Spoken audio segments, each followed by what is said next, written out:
En ouverture, on parle de ce séjour du ministre de la Forêt, Noël Nelson Messon, dans la province du Wollontem. Là-bas, il a procédé à l'inauguration d'une nouvelle scierie à Connoville. C'est non loin de Bitam, une aubaine pour les jeunes demandeurs d'emploi. Voyons les détails avec Martial Chibida. Les populations du village Connoville, à quelques encablures de Bitam, manifestent leur joie et leur reconnaissance. Pour cause, l'inauguration par le ministre de la Forêt, Noël Nelson Messon, d'une nouvelle unité de transformation de bois. Cette usine que nous portons aujourd'hui sur ces fonds baptismaux contribuera certainement à la réduction substantielle du chômage des jeunes et du phénomène de l'exode rural.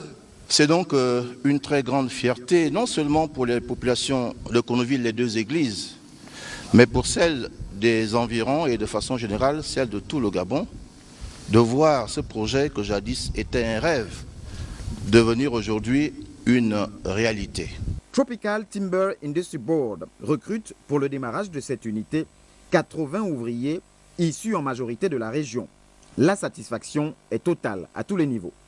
Nous avons réagi rapidement en répondant à la volonté des plus hautes autorités de la République, en tête desquelles Son Excellence Ali Bongo Ondimba, président de la République, chef de l'État, dans sa politique d'industrialisation plus poussée de la filière bois.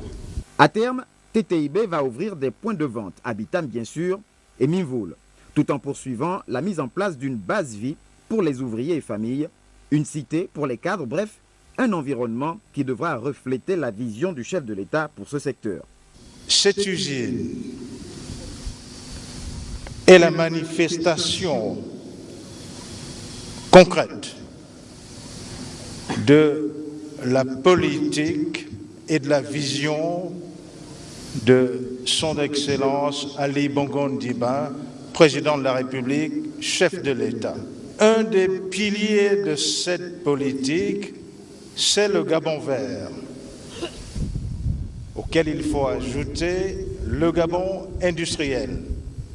Nous sommes donc réunis ici pour célébrer la concrétisation du Gabon vert et du Gabon industriel.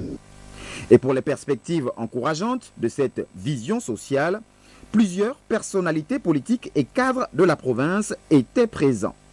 Et aux côtés du gouverneur Gustave Méviane, Madame le conseiller spécial chargé de mission du président de la République.